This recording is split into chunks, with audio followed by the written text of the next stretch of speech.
Hi friends, welcome to இனிமையான நேரங்கள். Friends, இன்றைக்கி நம்ம லஞ்சுக்கு பாருங்கள் சிக்கன் ஈரல் வாங்கினேன் ஃப்ரெண்ட்ஸ். பாருங்கள், அதோட சிக்கன் ஈரல் வித்து அதோட ஹார்ட் ரெண்டுமே வாங்கியிருக்கேன். ஃபுல்லாக க்ளீன் பண்ணியாச்சு. அதில் உள்ள அந்த டஸ்ட்டெல்லாம் எடுத்தாச்சு. மஞ்சள் பொடி போட்டு நல்லா வாஷ் பண்ணிட்டேன். இப்போ நல்லா பிழிஞ்சிட்டு தண்ணியிலேருந்து நல்லா பிழிஞ்சிட்டு குக்கரில் அதை நம்ம வேக வைக்க போகிறோம்.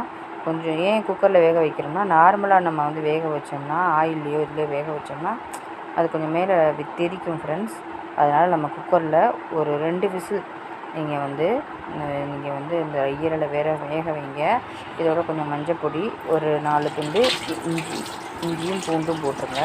போட்டு நல்லா கொஞ்சம் ஒரு ½ கப்பு வந்து கப்பில் வந்து வாட்டரை விட்டு நீங்கள் வந்து வேக வச்சு எடுத்துருங்க.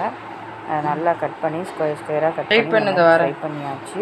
நான் வந்து ஈரலுக்கு என்னென்ன இன்க்ரீடியன்ட்ஸ் ஆட் பண்ணேன் அப்படிங்கிறத நான் உங்களுக்கு டிஸ்கிரிப்ஷனில் கொடுக்குறேன்.